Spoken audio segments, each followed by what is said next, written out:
Welcome to the Sports Bros Podcast, featuring the almighty B-Live, the money man Scotty D, and your host, the head of creative Eddie Cool.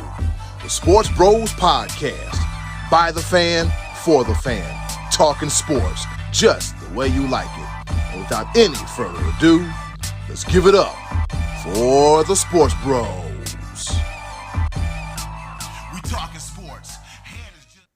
We got the wave.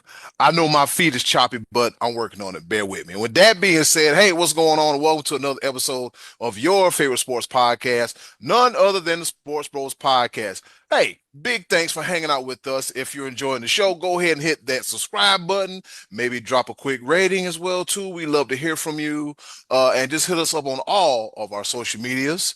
And you can find that in the chat box or on our description box. So with that being said, let's get into it. I go by the name of Eddie Cool, a.k.a. the HOC, here at the Sports Bros Podcast. And I have two of the best co-hosts in the world because I've tried this before. It's not as fun. You ever try to argue with yourself? Nah, ain't no fun whatsoever. No fun. People think you're crazy. You're local like a Pepsi. You're nothing in the brain. With that being said, introducing first on a rare day off, ladies and gentlemen, he is the pride of Washington, Pennsylvania. None other than the one, the only, the money man, Scotty D. I get top billing today, evidently. It's we going out of order. Batting out of order. That's an out in baseball. Right. You know what? So how about this? We're going to try this again. Introducing first. See what happened when you used to doing something on Monday? And you do it on Tuesday. See, you know what? That's what the holidays does. The holidays, they throw everything off. To the listeners and viewers, I promise I'm sober. Just a little tired, but I'm sober. Other than that, introducing first, manning the controls, the stations down there in Fayetteville, North Carolina. He is the one, the only, the almighty B-Live. What's happening? What's going on in the world today? See, there you go. There you go. Oh, Lord. It's the most wonderful time. Is that what I'm supposed to do? You supposed to sing, and he's supposed to. Right. If we just in living in Narnia. Yeah. Yes. What's happening? What's going on in the world today? Episode 298. And you know what? I'm going to keep it short, sweet, and simple because we got a lot of basketball that we're going to talk about. I'm just going to go ahead and say it. The streak is over. Thank God the streak is over. After 15 straight games, 19 years of losing in the Eastern Conference Finals by Carolina Hurricanes, stave off elimination, winning 3-0 against the Florida Panthers. And Pittsburgh, the Penguins are still not in the playoffs, so there's no we in this. We means me and Eddie. You is Scotty D. And go ahead and introduce him and his Penguins not being in the NHL playoffs since he wanted to butt in and take over and do what he wanted to do. No, your team is not in it, sir, at all. Shout out to we just beat Florida. No, you did not. Our team just beat Florida. No. Your team did not. Facebook, what's up? Facebook Live, what's up? And YouTube Live, what's up as well, too. Drop something in the comments. Let us know where you're watching from. If you want to chime in, just go ahead and chime in. And with that being said, he is the other guy. He is the pride of Washington, Pennsylvania, enjoying a rare day off. I got it right that time. He's the one, the only, the money man, Scotty D. It's the end of the world as we know it. Oh, boy. And I feel fine. I actually did work today, though. I worked this morning. You did? Okay, cool. Yeah. Cool. Yeah, we at Trinity High School, we have 2 weeks remaining this week and then next week. And then graduation is on June the 6th. And then on June the 7th, get this. What's up? Class reunion for yours truly. Ooh. Want to take a guess as to what year this class reunion is?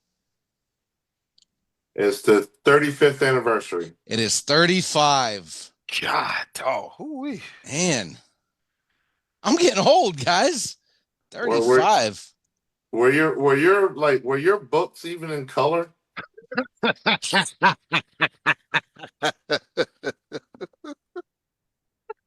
Actually, I don't know that they were. They probably were all black and white, but I can tell you that my 8th grade yearbook was the first one in color.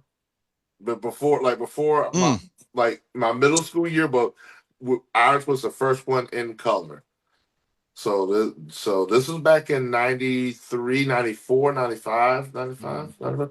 See, I don't forgot when I went to middle school. It's been a long time, but yeah, you're a little ahead of the yeah, game there. I think my books in school was very similar to this podcast in black and white. Wow. I so didn't expect that. Did not. Yeah, I mean, that's our DEI practices at work, baby. Oh man, you guys are wild, man. Happy to have all of y'all here. Both of you here, my co-hosts, two of the best co-hosts in the world. I feel like a quarterback. I feel like I got Dwight Clark over here and Keith Jackson over here. You know what I'm saying? Like I got two wide receivers / tight ends over here, and I'm just throwing the ball. You know, just I've been watching like the NFL throwback, so I've been watching a lot of stuff. So with that being said, yeah, we Dwight got to talk. Clark. Dwight Clark. Man, Dwight Clark. That's who you come up with, Dwight Clark. I mean, you got short hair. You want to be Jason Witten? Do you want to be Jason Witten? I'm trying to yeah. Oh, okay. There we go. We got Jason Witten and we got Okay. Jason Witten and Antonio Gates. All right, if we're gonna do it like that, okay. Here we go. It's time for me to shut the hell up, y'all. We're gonna talk about some NBA basketball, but first we're gonna hit the intro. Let's go ahead and right into it. The top of the order. Look, Scotty D, we got graphics. Here it is, the top of the order.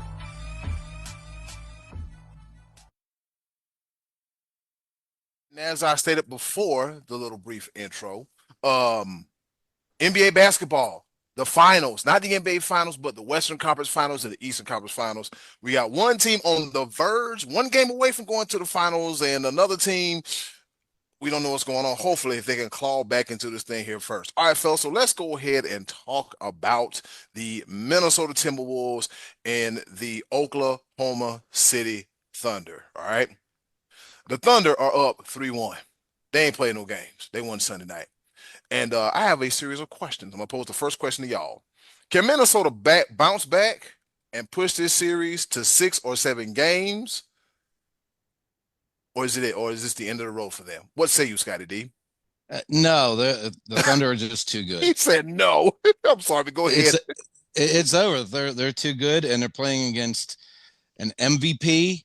I think he officially won the MVP, right? Yeah, he's the official MVP. The team is way better. I mean, kudos to Minnesota for having a good team, but this year was going to be the tale of a team that was ready to take the next step, but that's clearly the Thunder. And I know they had the one game where Minnesota just kind of erupted, and it was a 40-point win.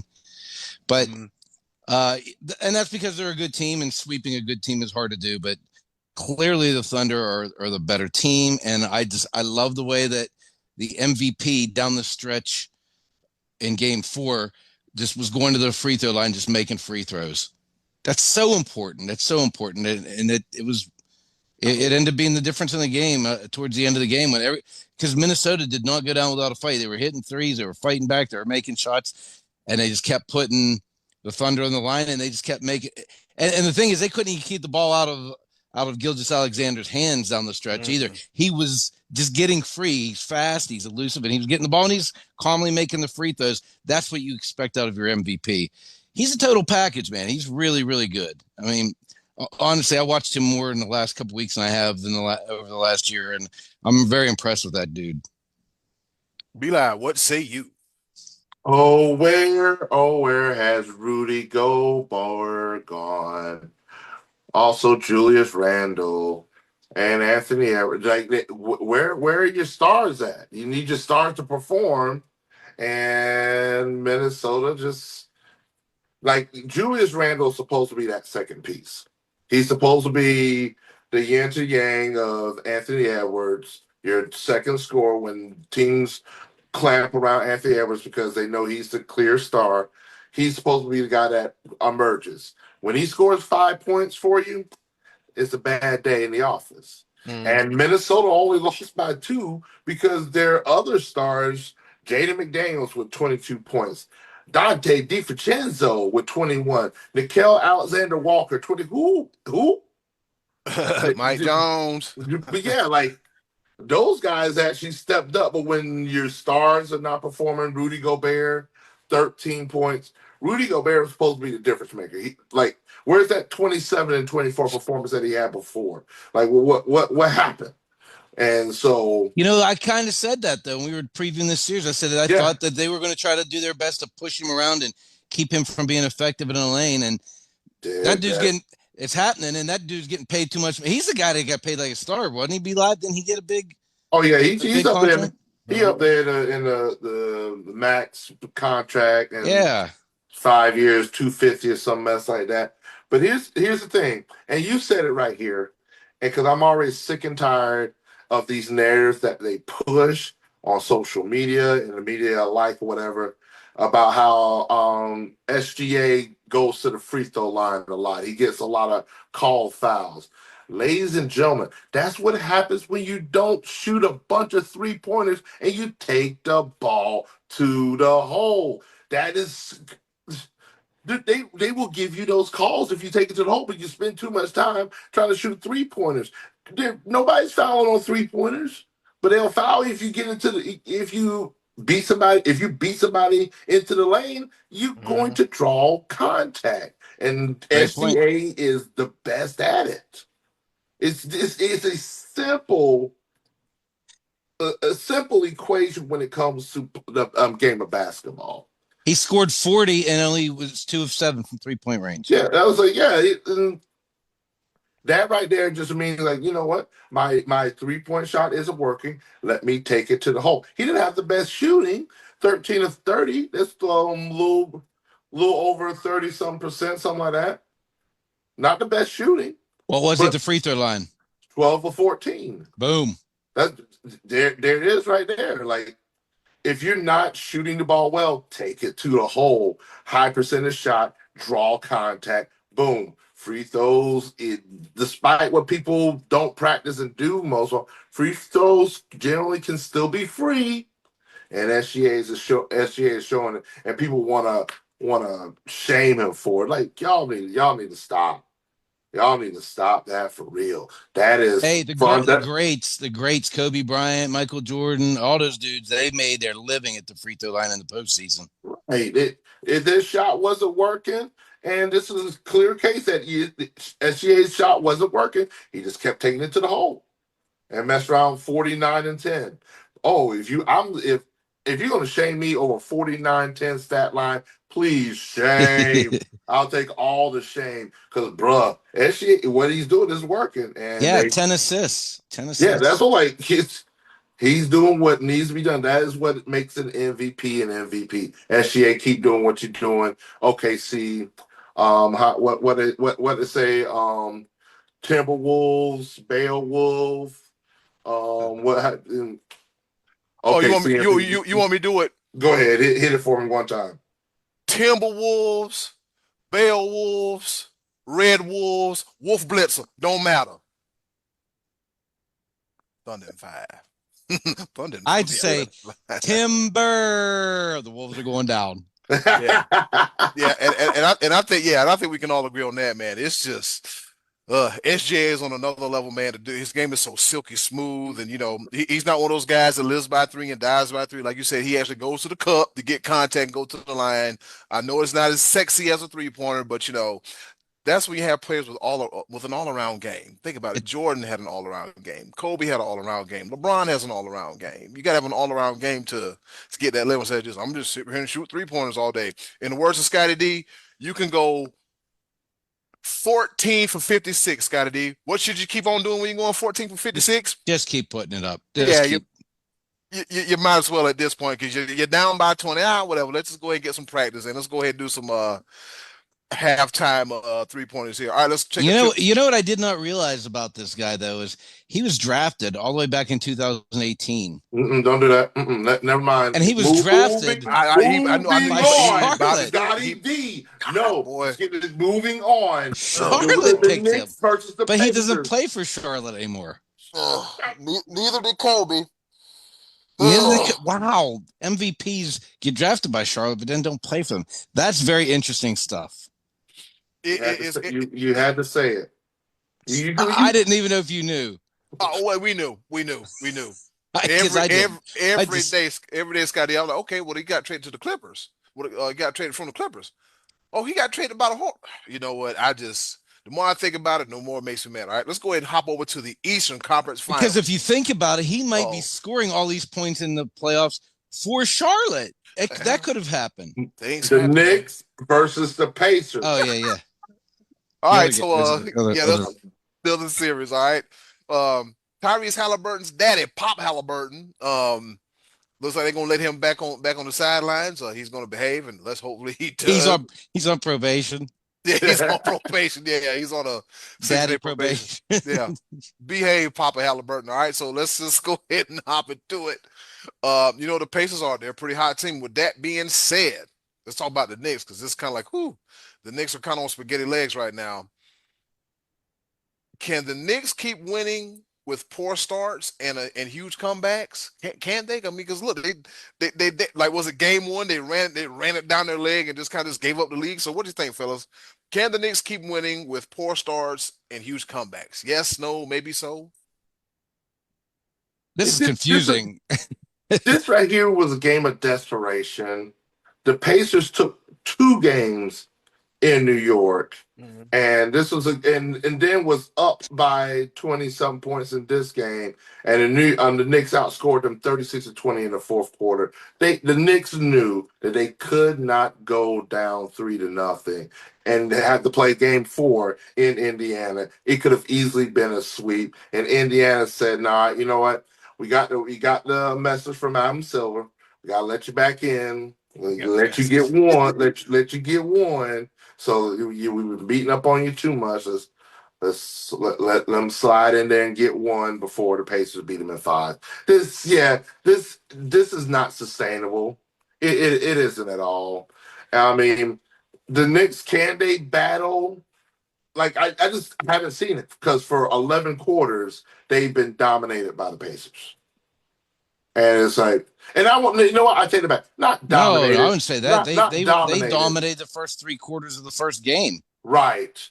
But that shot that Halliburton hit, oof. God, it's a dagger. And that still sits there. But the Knicks knew that they had to have this game because you can't go down 3-0 in this series. You just can't do it in basketball, period, because it's never been done. So kudos to the Knicks, but you can't live this way. I think Indy comes back, bounce back, wins game 4. I think the Knicks will win game 5 back in New York, and then Indiana finish it off in 6 back in Indiana. I think the Knicks live off of emotion more than anything else. They have the skill, but they just seem too like roller coaster. Like they're like slow start.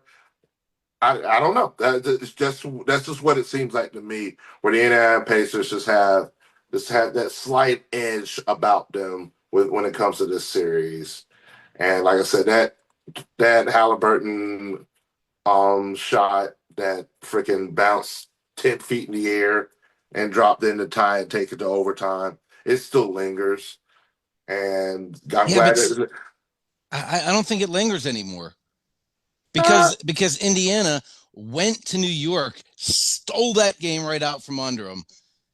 Game 2, Knicks had a very good chance to win that one. Indiana locked it up. Everything's going their way. They were up 20 in game 3 at home with a chance to go up and basically put the series away. And they coughed that up. And with that, you think there's life back? You think there's life there?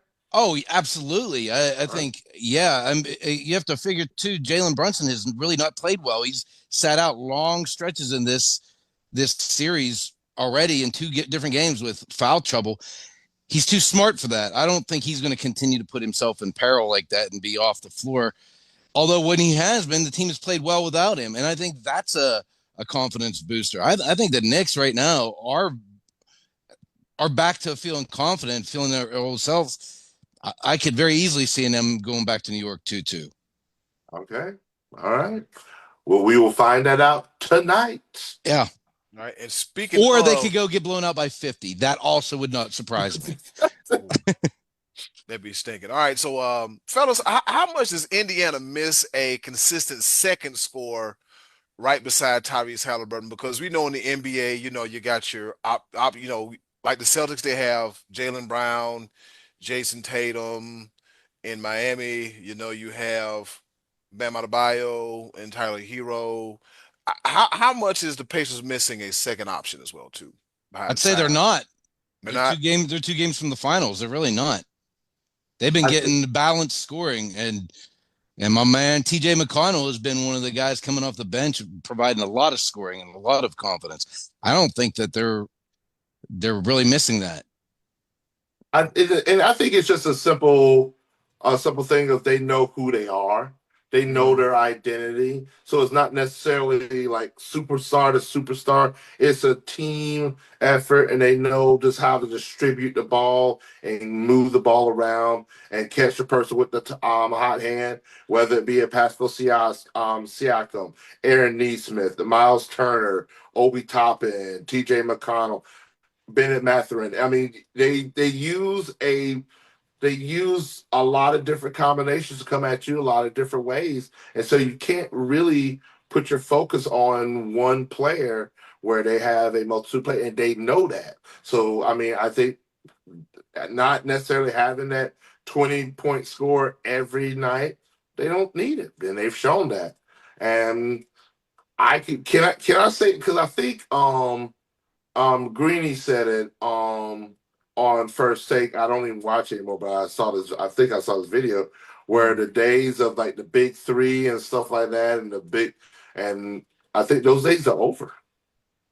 I think I think the talent is a little bit more balanced, and teams are starting to realize that role players are way more important than to have a superstar that has to fall back into a role as opposed to role players knowing their role and shutting their mouth. Oh, my bad. The wrong quote. I knew it was coming. Yeah.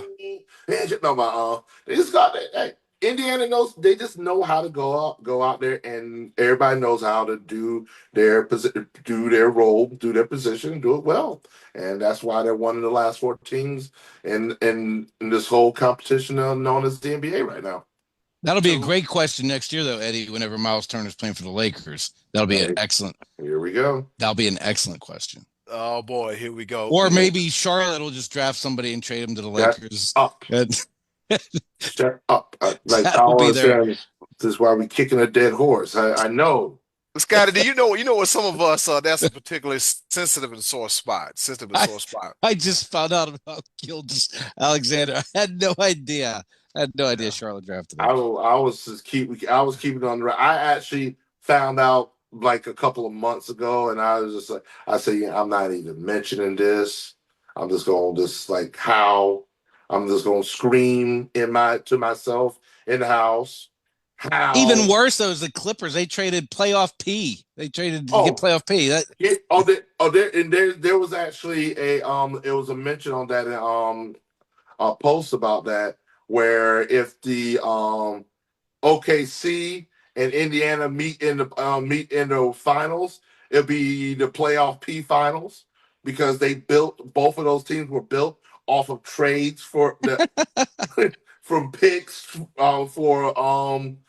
Paul George, and it's like, wow, that for some reason the Clippers want to leverage. The 76ers want to leverage their futures for playoff P. This time it's playoff G. Paul George, playoff G for golf, because that's what he does during the playoffs. Yeah. Playoff C for 1, 2, 3 Cancun. Yeah, AKA I'm gonna sit home and focus on the playoffs and do my podcast. Son, you played in Philly. Just keep doing what you're doing. You get your sponsors. Keep doing what you're doing, fellas. He's still getting paid $60 million a year. That's the thing. Crazy as I'm like, hell. That's the thing. oh, this man, I wish I had money just to throw away like that. That's wild to me. Shoot, we could give us doggone $2.5 million. We'll show you what do this here podcast. Real Bro, quick. boy, Yeah, we real need quick. Yeah, real quick, fellas. Before we hop onto our favorite portion of the show, we got some time left, so we got some time to opine on this. So they tried and they failed once again to ban the Tush Push. What are your thoughts on this concerted effort of trying to eliminate a highly successful play? Scotty D, you first. It should be illegal. It's bad for the game. People are going to get hurt. It's not good for the sport. what okay, I don't have those notes. What were the health experts saying about it? Because I mean, we really haven't seen that significant injury, but I feel like it's literally around the corner. I don't know that there was any. I think they just showed that there was nothing of significance to go by. Yeah, that's what it was. They said there's no actual factual evidence that people are getting hurt on the play itself. Right.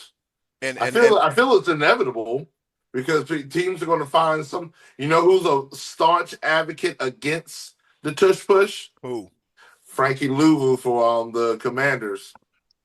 It ain't their fault he can't pay attention. It ain't over here jumping for the sky, jumping off sides. He's like, man, I can't see. I don't think it was a quotable, but he's like, man, because he was trying so hard. I miss you, Frankie Louvu. I understand why my Panthers got rid of you, but yeah, Because we don't want to pay. Where's my microphone? Because we don't want to pay no damn body. Go ahead. They missed the vote by 2 teams. 22 teams voted against or voted for the ban, but they needed 24 votes, or 75% of the owners, to ban it, and they fell 2 votes short. So, and just another side note about that.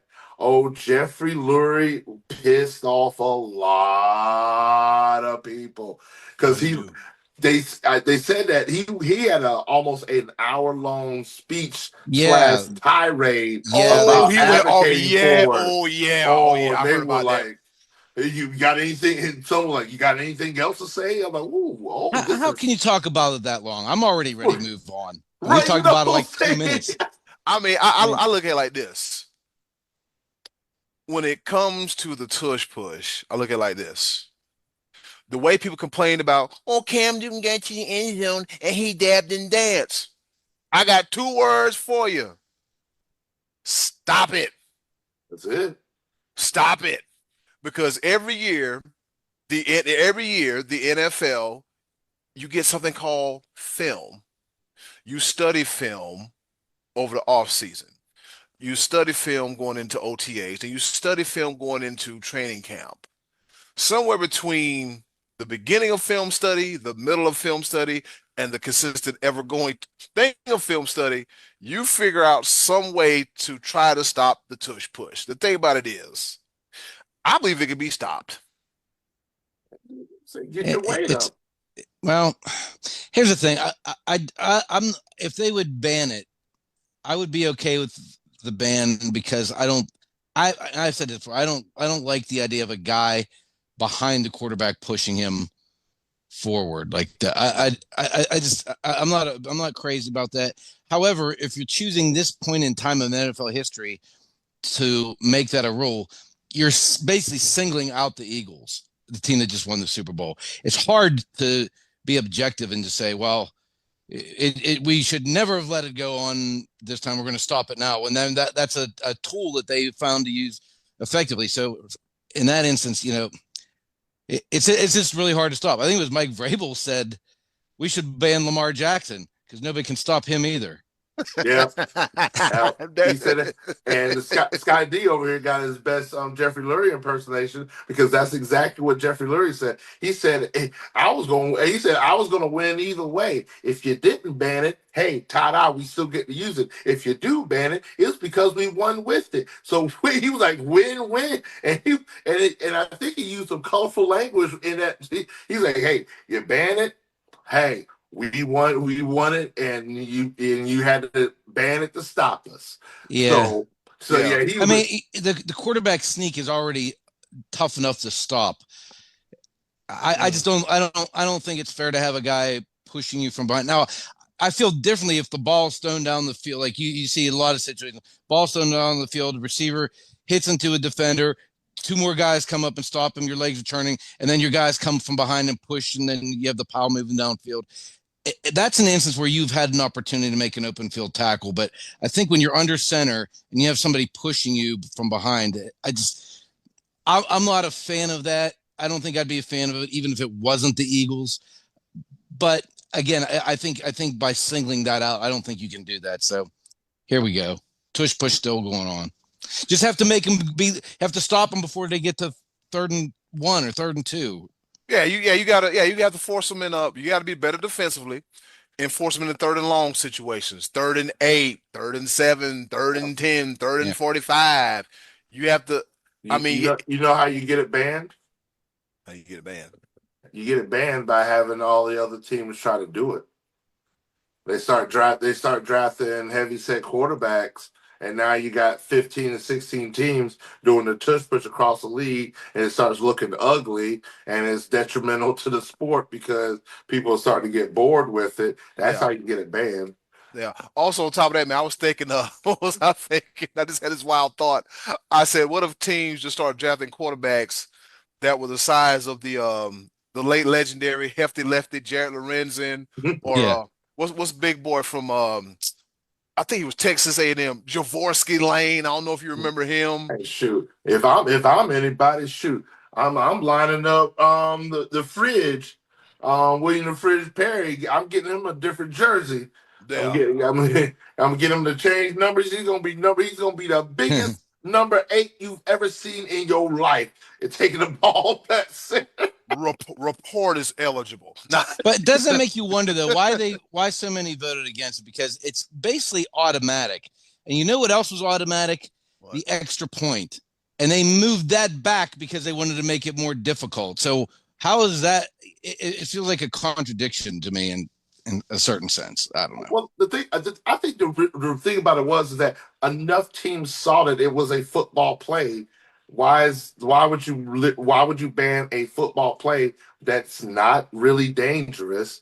And like they took something and revolutionized it. Like this, unfortunately, majority of the teams don't have a 6'5" quarterback that freaking squats 600 pounds. Hey, get your weight up. Like Jalen Hurts is built like that.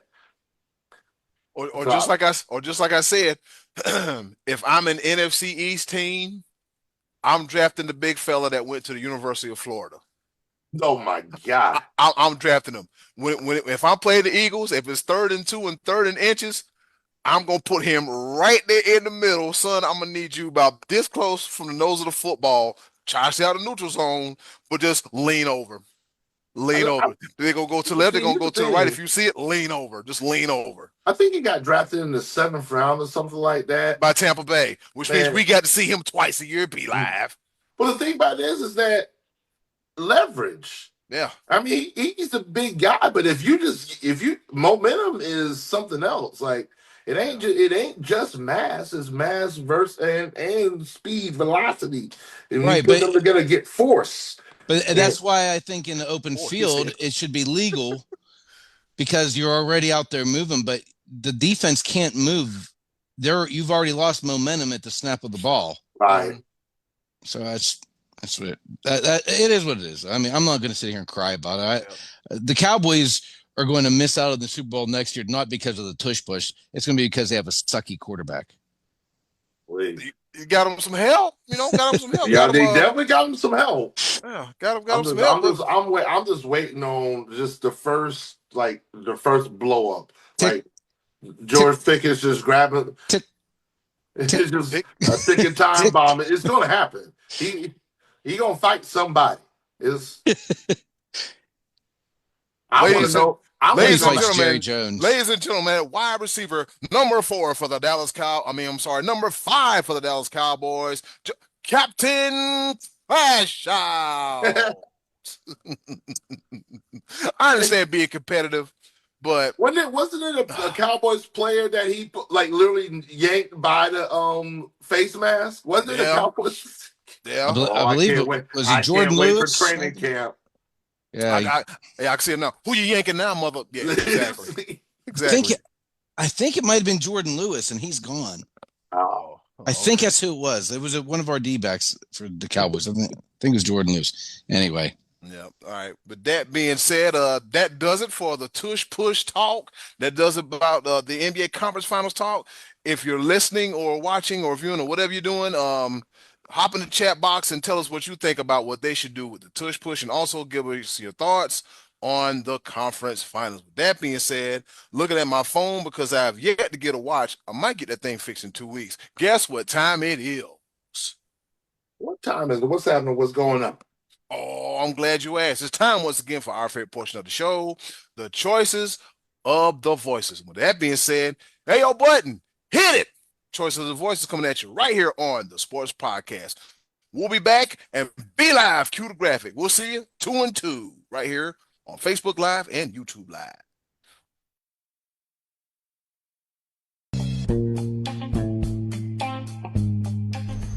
And now, our favorite part of the show, the choices of the voices.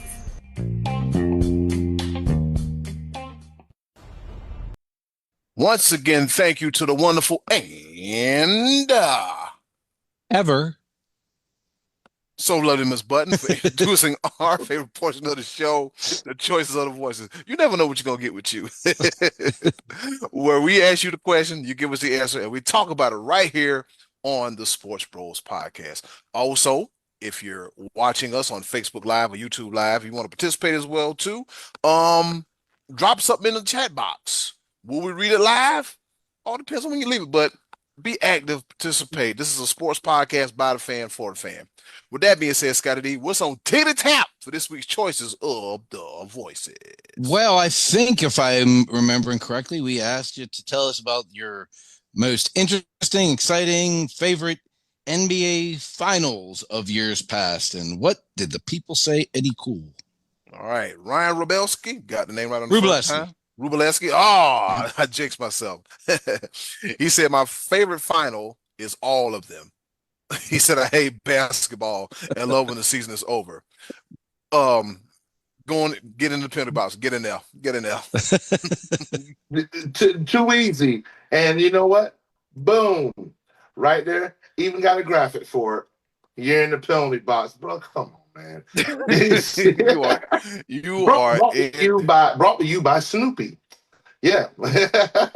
Oh, yes, you use Snoopy graphic? Yes. Absolutely. You had to bring out the Snoopy graphic. Ryan, this, ladies and gentlemen, when we ask these questions, we want you to take up just a little bit, just a little teeny bit. We like comedy. We like comedy, but yeah. But yeah, this is our comedy too. This is our reaction. Penalty box. It's kind of son. I'm looking at it live on YouTube. This is hilarious. I had something even better, but he didn't have a good picture, so I was like, you know what? I don't even worry. Like I said, this is episode 298, episode 300. We're gonna be locked and loaded. Oh, boy. I promise you, it's only going to get better. Wait, what episode are we on? We're on 298, sir. 298. Wow, so that means 300 is pretty close. Yes, it is. It's like two away, I think. 2 away. And it's going to fall on the day after National Happy Be Live Day. So episode 300 and celebrating your boy Be Live in the Sports Bros Podcast. I like it. I love it. Oh, boy, episode 300 is going to smell like sweat and stale beer. I'm celebrating those. I might not do anything on Monday. Who knows? Who actually knows? God.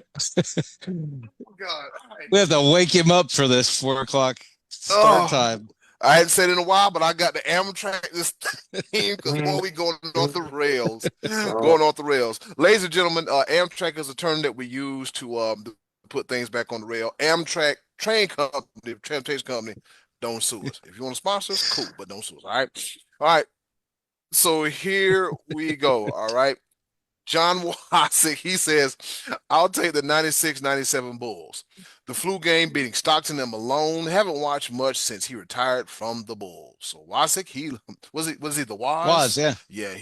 Yeah, Waz. He says the 96-97 Bulls, flu game. Great series between Jazz and the Bulls. All right. Jordan never went 7, right?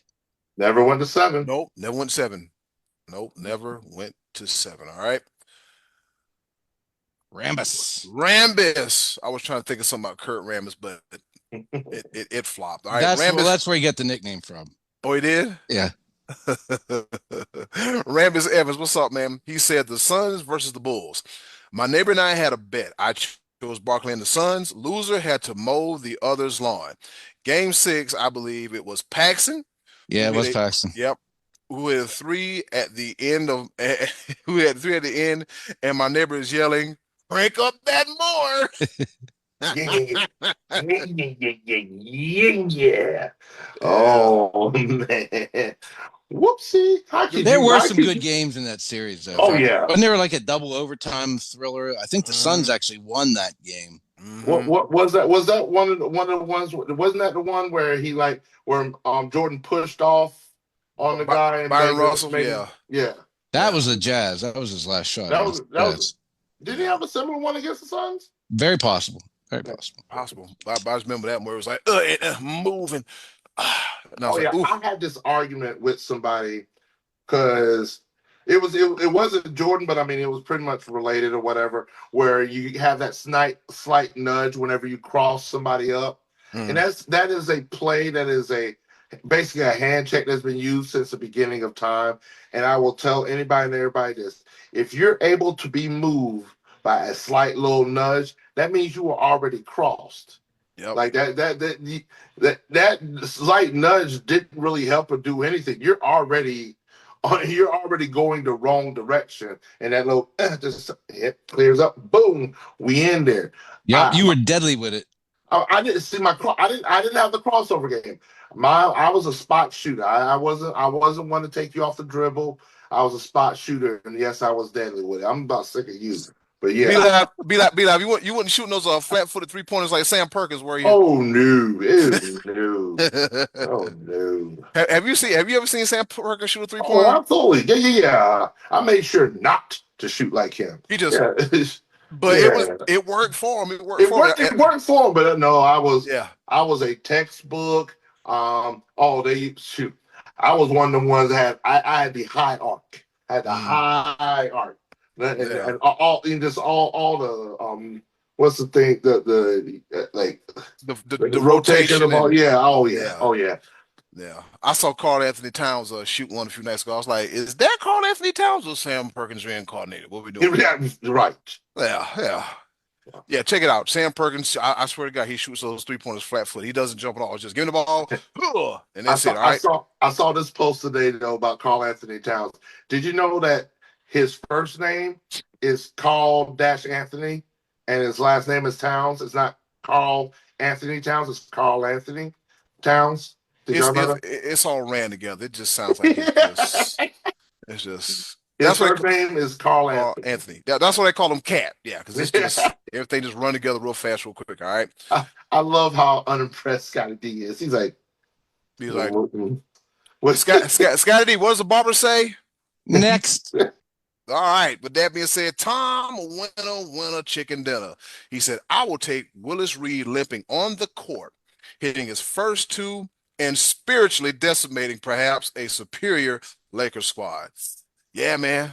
Willis Reed will live forever. He's a legend, man. Helped the Knicks win that chip back then. He said, you know what? I'm hurt, but I'm going to knock down these 2 free throws and get us the chip. All right. And Scotty D said it was before his time. I think I was 0 years old when that happened. I think I was maybe half. Yeah. 6 months old, like, what is he doing? All right, moving right along. Will Georgia, he says, the 2016 Cavs finals, only team to come back from a 3-1 plus the block and Kyrie shot. He said, tough question, Scotty. Was he being sarcastic? I think he was. No, I think he really liked that. Okay. He's a basketball fan. I think it's okay. Yeah. Okay. Right. And that was an electric series. Yeah. Hey, that's a nice picture of Tom winning with a chicken dinner. All right. So and Will too as well. All right. So with that being said, we have Matty Ice, Spartan Tracy. Anybody got a guess? Anybody wanna guess who he picked? No, I'll stop you right there. He said for me, it will always be his Celtics versus the Lakers in '84 when it went 7 games and plenty of drama and stars. That's a good damn answer. That's a good one. That is a real good one. It Yeah, is. so can't debate that one. Can't debate that one. So shout out to the Rubes, Ryan Rubleski, the Waz, John Wasick, Ramdas Evans, Tom Winter, Chicken Dinner, Will and Matty Ice for their participation in this week's Choices of the Voices. Scotty D, what say you? Lots to choose from, but the one I'm going to single out was the '88 finals where the Lakers had Pat Riley guarantee a repeat the year before, and they found themselves in a 7-game battle with the Detroit Pistons, and they found themselves down 3-2 and in deep trouble in Game 6 when Kareem Abdul-Jabbar sank 2 free throws that still is debated to this day whether the foul should have been called or not, but nonetheless, Lakers were able to pull that game out and then go on and win a really close Game 7. It was like the coming of age of the Pistons and sort of the ending of the Celtics as we knew them at that point. And then Detroit and the Lakers would meet again the following year, and Detroit would win the next 2 championships after this one, after the '88 one. But that was a tense series. It was Kareem Abdul-Jabbar's final title. He would only play one more year, and that was the 5th of the Lakers' 5 in the decade of the '80s. But that was a super tense series. Isaiah Thomas and Magic Johnson smooching and then trying to kill each other every game. So that's one I really will always remember. Be Live. Oh, and want to give a quick shout out before I have my answer because coming from YouTube Live, my man Mike Pia from Mike Pia Media LLC, one of the baddest photographers, videographers in the game here in Fayetteville, North Carolina. What's up, Mike? What's happening, Mike? Man, much appreciated. He mentions the Miami Heat versus the Dallas Mavericks in 2011, where Dirk takes his team, puts it on his back, and takes down the Big Three in Miami. One of the great moments in sports. Dirk and Jason Kidd getting their ring was absolutely phenomenal. So, Mike, greatly appreciate you chiming in with that, checking us out on YouTube Live. So, want to throw that in there. We're on YouTube Live? Yeah, Yes, man. sir. I'm watching this on TV right now. Wow. Yeah. Oh, Scotty yeah. D, you gotta tell your folks we're on TV, YouTube TV, but we're on on TV. TV. Now. Oh, yeah, baby. I told I you got to I'm start working doing on better with something. his hair then before. There's not much you can do with that. All right. my favorite my favorite NBA final is one I know that's going to be near and dear to Scotty D's heart, and because I profess my team in the NBA is the Charlotte Hornets. Now you are, as everybody knows, we ain't got nothing. But I grew up. I'm not even gonna lie to you. I grew up a Detroit Pistons fan. Detroit basketball. And so, man. Yeah, that wasn't annoying. I was a Bad Boys fan. And so, but this one is actually a little bit closer to our time and everything because this relates to Scotty D and the Los Angeles Lakers because the Lakers had just come off a three-peat with Kobe and Shaq in 2000, 2001, 2002, and then they had lost to the San Antonio Spurs in 2003. And the Lakers decided they wanted to try to shore up their lineup by adding the likes of Karl Malone and a very aging Karl Malone and Gary Payton to the LA Lakers team. And that just so happened to face and make it to the NBA Finals and face the Detroit Pistons with the star-studded lineup of Chauncey Billups, Rasheed Wallace, Ben Wallace, and the fact that the Pistons beat the Lakers and by just pure unadulterated defense, smash mouth basketball, won 4 games to 1, and the most unlikeliest of teams to win it all was the 2004 Detroit Pistons. Detroit basketball. That's a terrible answer. Why? He said it's terrible. It's terrible answer. I absolutely loved it. Oh, every time anybody went near Shaq, they blew a whistle on him. Shaq was in foul trouble that whole series.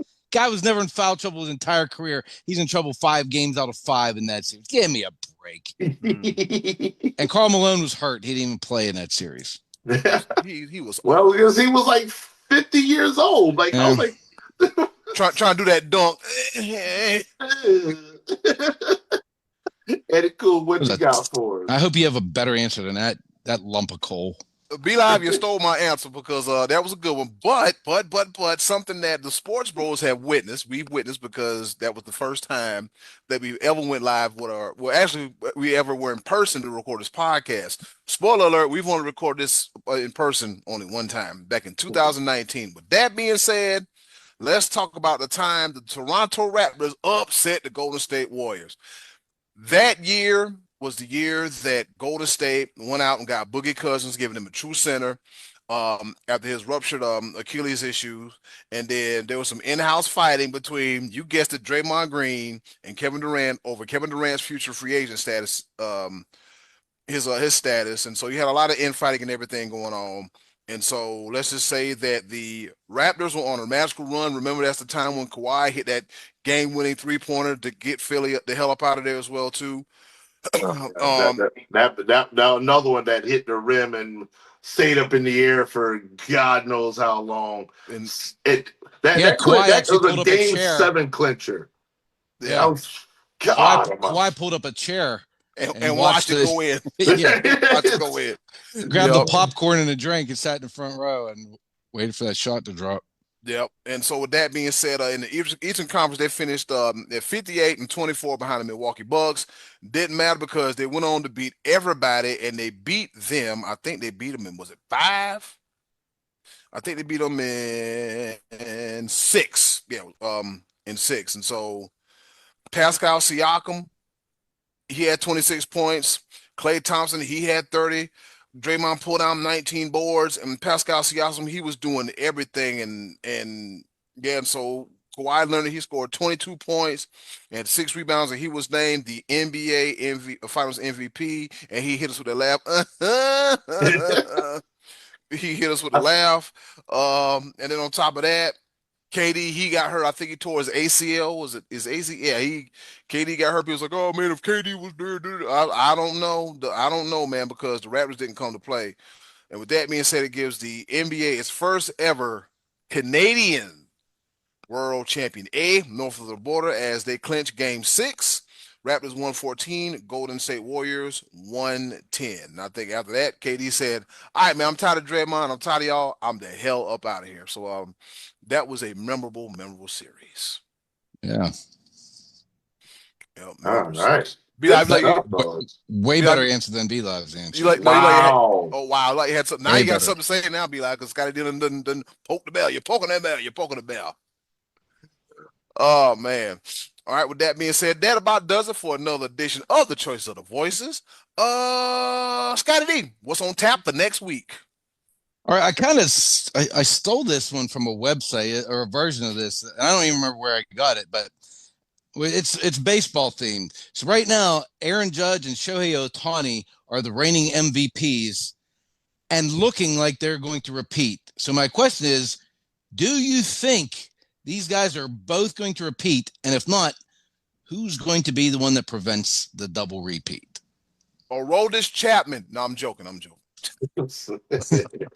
Yeah, B-Live sent us a clip of an old Aroldis Chapman fireball when he was with the Pirates last year. That I was watching that actually when it happened, when we had Machado. That's insane. Like he literally went up 101 to 102 to 103 to 105. Like, good. And I mean, heat. And Machado couldn't do anything with it because the final strike was on the inside corner, and he just gave him like that look, like respect. It was respect, right? It was. Filthy with it.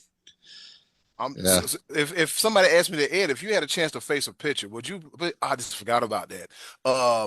The late, I said, would you? Somebody said, would you rather face the late Tim Wakefield or Aroldis Yep. Chapman? Just give me Tim Wakefield. I'm not about to do. Yeah. I'm not. I have a chance if Wakefield plunks me of getting out of there with my life. Yeah. And I can actually see the ball and actually time it. Aroldis Chapman, you know what? Just go ahead and strike me out, bro. I'm not about to. Matter of fact, I just can beat just me. imagine making contact and the shock going through your hand when you hit the ball, when you just hit something. Oh man, that's a whole nother level. Like, yeah, you doing this right here. Scotty D, how long has Aroldis Chapman been playing? He got to be close to 18 years. He's been around for a long time, hasn't he? I want to say he came in the league around 2009 or 10, somewhere like that. Yeah. Hey, good God. And still throwing straight gas. Yeah. Yeah, you really don't want to mess with that. All right, with that being said, that all about does gas, no brakes. Yeah, I mean. Good old Jacob 5-2. With that being said, that does it for another edition of the Choices of the Voices. Be live, grab the pepper grinder, because guess what? We're going to roll right in to Around the Pepper. Coming at you. Stay. Don't you dare go away. Favorite Sports Podcast, the Sports Bros Podcast. Hit the graphic, Be live.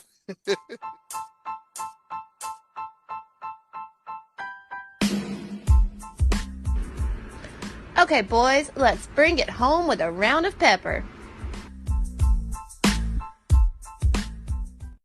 All right, you heard the woman. It's time for us to go home and get what I call the hell up out of here. But before we go, number one, that intro to Around the Pepper. You see the social media to follow us. Follow us there. Not now, but right now. It's time for another round of pepper, where we educate, engage, enlighten, and entertain. The 4 E's in no particular order. With that being said, I'll go first. All right. On this day in history, back in 1974, Scotty D, the Pirates, Ken Brett, no hits the Padres until the 9th inning. You almost had one.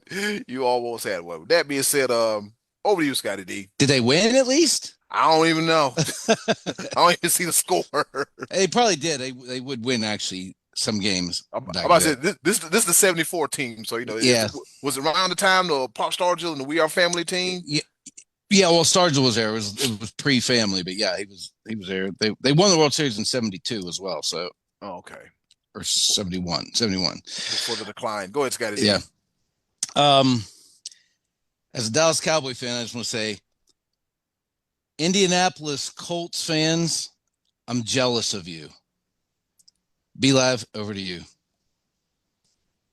Oh man. Understandably so. Oh yeah. I don't know if you understand what exactly it is I'm talking about, but think about it. Well, I'd like to have a cold one with them, but oh, my bad. I'm sorry. Did I say that?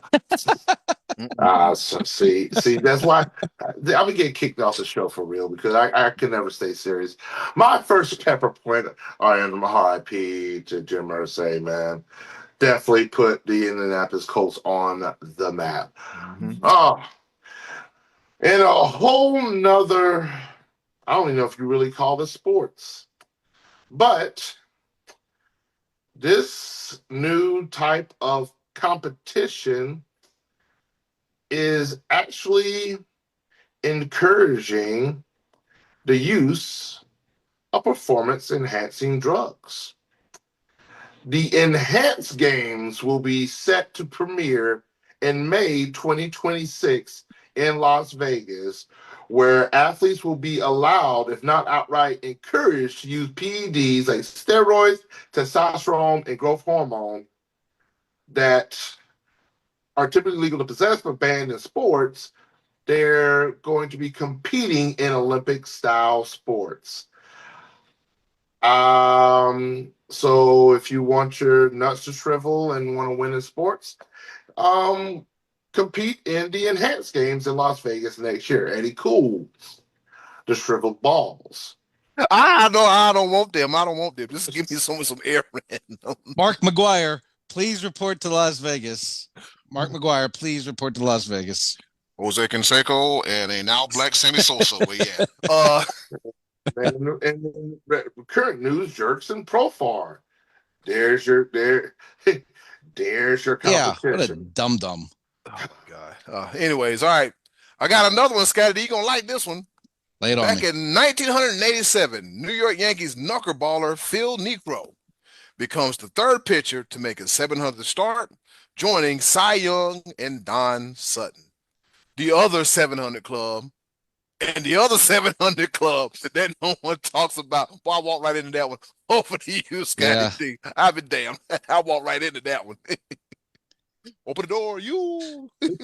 So officially now, Around the Horn is no longer around. Uh-huh. Around the Horn is off the air as of this past Friday. Had their last show. Couple tearjerker moments on there when they said goodbye to some of the. They had their last FaceTimes with guys like J.A. Adonde and Woody Page, and you know what? Shout out to Tony Reale because that dude was low key a really good host for that show. They said he hosted that show more times than Oprah hosted her show. That's how long it was. A 23-year program, 23-year run, and Reale was on there every day. Stat Boy, he started off as Stat Boy, Yep. and really made a career of it. And I didn't watch that show every day, but it was one of those shows I was glad it was on, and I knew like every once in a while I would tune in and catch it, and you'd see different sports writers. They did a lot for careers of a lot of people. Like there's a lot of ESPN personalities gained exposure by going on that show first and then sort of working their way up from there. So shout out to that show. Shout out to Tony Reale.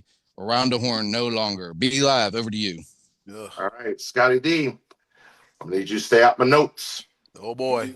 I need you to stay out my notes because you in my notes again. Stolen base. But no. Well, tack onto that and add on. I'm gonna tag on to it because, as you mentioned, Around the Horn showed its last episode, but there was someone noticeably missing from Around the Horn. You would have thought this would have been a perfect opportunity to have a good send off than the original host of Around the Horn, Max Kellerman. Oh, okay, go ahead. Well, but there's a reason why he wasn't on the show, because as we do know that he was like, hey, thanks for your services, but your services are no longer required because of his beef with Stephen A. Smith. And, Stephen A. Smith sort of runs things at ESPN, and some of us don't like it that much. But there is a noticeable reason why we haven't seen Max Kellerman doing anything, because he's got his Bobby Bonilla going on. He's still under contract. Oh. ESPN still is paying him $5 million per year to do nothing. Where do I get a gig like that? Hey, damn, what we doing it all wrong? He's still under contract, so he can't do anything else while he's still on the ESPN contract. So it does expire this year in 2025, but he's been paid $5 million a year to do nothing. That's so dumb. That is so dumb. It is just to sit around the house. I would make him go to work in Princeton. I'd send him to like the kayak races or something. Cover something. You're in pay. You gotta send him somewhere. Make him go to bowling. Something dreadful. See, make him go cover the PBA. What did I do to you today? Who do you think you are? I didn't say anything about you. I didn't say anything about you. No, you're disrespecting my sport. I told you about this. I mean, was this because of the Detroit Pistons? Is that what Max? Is this your get back? I'm sending you to cover the guy with the sunglasses that says "I am he" or whatever. Yeah, Who do you think you are? I am. Yeah, that guy. Yeah, that guy. Pete. He's him. Pete, whatever his name is. Be cool. Double. All right, man. Third and final pepper point. I just lost it, but I got to find it again. Scotty D, you'll like this. It's about football, right? Good old spring football. WLAF, WLAF, or laugh as some people like to call it, the World Bowl 14, World League of American Football, at the LTU Arena in Dusseldorf, Frankfurt, in Germany. The Frankfurt Galaxy beat the Amsterdam Admirals 22-7. How'd they sneak that one by me? I don't know, man. The World League used to come on, was it FX? Yeah, it used to come on FX, and I like the Ryan Fire jersey because they had like the jersey, the fire and everything. And the Amsterdam, was it Frankfurt Galaxy? Not too fond of it because there was too much going on. But the Barcelona Dragons, their jerseys was pretty cool as well, too. Over to you, Scotty D. Well, speaking of football, the owners are going to let the boys play flag football in the Olympics. That's crazy. That's crazy. I remember a running back from, I think he was playing for the Patriots or the Bills at the time. He played for both. Was it Antoine Smith? I think maybe it was. Robert Edwards. Robert Edwards. That's who it was, right? Yeah, Yep. ripped his knee up Yep. playing in a sand game. Now, I know this is a little bit different, but this is going to be going on like right before training camp.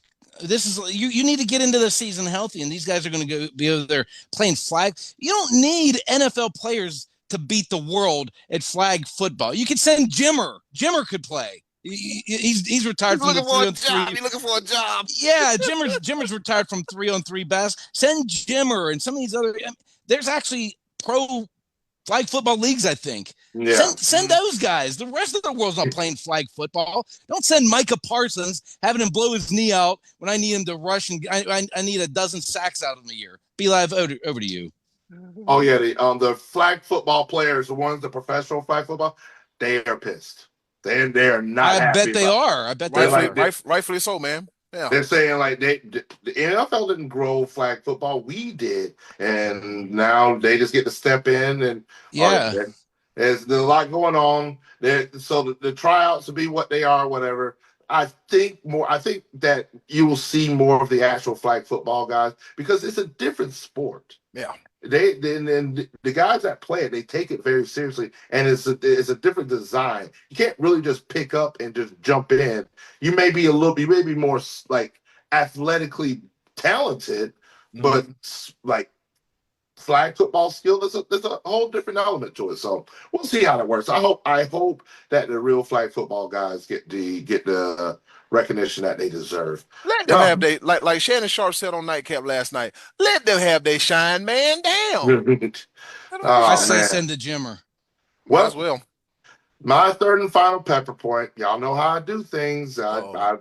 And just buckle up your safety belts, because ladies and gentlemen, hold on to your undergarments, your socks, your shoes, your hats, and your wigs if you have. He's about to be deadly with it. Like deadlift. Let's get it. We've witnessed this baseball season, how absolutely god awful terrible the Colorado Rockies are. Bad. Well, this has been long stemming. This isn't just this year. They've been bad for a pretty long time. So much to the fact that there is a current lawsuit against the Colorado Rockies because a fan got hit in the right eye by a foul ball when they were playing the New York Yankees at Coors Field. This was stemming back from July 16, 2023. The fan goes by the name of Tony Rocco. He was in a luxury box as a guest of the box owner when he was struck in the first inning of the team's game. Now, here's the thing. The reason why this is my third and final pepper point, however, though, the lawsuit claims architectural elements of the luxury box made it impossible to see the incoming foul ball. So basically, I guess the way the box was designed, that it made it hard to see the foul ball coming that way. But also, the suit also claims the Rockies' poor play was a factor, as it was easy to ignore the action on the field. He is suing the Rockies for being terrible at baseball and not easy to watch. If he wins, I'm buying Pirate season tickets and I'm heading to the luxury box. And I'm putting stock into the Cleveland Browns. I'm just saying. Man. Jesus Christ. What the hell? I love it. They are dreadful. They are absolutely dreadful. And this is the quotable. Defendants' long-standing poor performance on the field has contributed to a game day environment in which spectators, particularly those in luxury suites, are less engaged with the action on the field. They're saying, like, man, we're in the luxury box. We chilling. Why are we actually watching this terrible baseball game? And then whack up right up in the eyeball. Wow. That's crazy. Good old Colorado Rockies. I'm gonna ask our research department what their record is. I think I saw it was like eight and something a while back. They're on a record pace. God, boy, they bad. They are on a record pace. They've won that one game. They've won one more game since this is the first time I saw that graphic. The Colorado Rockies are a putrid, disgusting, horrible, abominable, if that's a word, 9-45. Wow. 9-45. Now I remember we were kind of talking a few weeks ago about who's gonna win more games and who's gonna be better. Um the Chicago White Sox are 17-37. Yeah, it's not even a debate. It's not Um, even. Oh, hey, chat. I'm gonna post chat. Our listeners, our watchers, our viewers. I'm gonna post a question just for S and G's for steaks and giggles. Who's gonna finish with the worst? The absolute matter of fact, who's gonna finish with a better record between the Chicago White Sox and the Colorado Rockies? You know what? That's a gimme. That's a gimme. I gotta find another bad team real quick. Where the Athletics at? he got to find Pittsburgh. another I got sport. one. I got one up here. You got one up here? Let's see. Yeah, they're the third. They're the third worst. Yeah, 19-36. So they are. If I'm looking at the standings, okay, the worst team in. Yeah, your better question would be who is going to have the worst season, the Chicago White Sox or the Pittsburgh Pirates? Because that's a little bit closer in comparison. Yeah. The Colorado Rockies are just yeah, they're on the record pace. They should have to play a best of 5 series in October for the number 1 draft pick. You know what? That's actually. If I'm not mistaken, there is some kind of rule where the Rockies are not going to qualify to have the top pick, some kind of anti-tanking rule. And I have to look more into it, but there's something going on with that where they're not even going to be feudal and be rewarded for it. So I got to research that again. I got to look that up again. But I thought I heard something about that, but don't quote me on the details. But there is something going on there. I think at the end of the season, there should be a 4-team playoff, if you will. The absolute worst, the second worst, the third worst, and the fourth worst. And nobody will show up. It'll be. So we already have 162 games of bad baseball. You want to add on more bad baseball? Be live. Look, how about this? Just have them play in one stadium. Like the UFL does. Yes, just have them play in one stadium. But you know what? Nobody want to come see you at home. So let's give you some extra baseball. The winner might get the number 1 spot, or and then they could play in either Tampa Bay or Sacramento because those stadiums are terrible. Ta-da! Yeah. Boom! Yeah. I said if you're gonna be terrible, we're gonna put you where it's terrible at. And then you send Max Kellerman to cover it. Give him something to do. Where's Peter Gammons and Carl Ravitch? So he still has a job. Buster Olney, where's he at? Send Max. Max is getting paid to be at home. So or they could have it in San Antonio and have Charles Barkley call the coverage. Ratings drop. I'm down here in San Antonio with these big old women down churros, here, eating the churros. Hey, I'm down here looking for churros and big old women. Charles, what do you think about the game? All 4 teams are terrible, I'm telling you. With that being said, it's been another episode of the Sports Bros Podcast. As always, thank you for watching and listening. If you like what you see, you like what you hear, rate, review, subscribe, share it with a friend, and follow us on all our social media platforms listed pinned in the chat box below. Anything to say before we get the hell up out of here, fellas, and enjoy the somewhat nice weather? Shout out to Mary Lou Retton. From a box of Wheaties to a box of Barefoot Riesling. I gotta go. Yeah, I gotta go. Yeah, I'm sinking us on this episode. I'm go ahead and get Scotty D out of here so I can say some serious stuff. Be live. Oh my God, go ahead, be live. Just you see the liver bird on my shirt.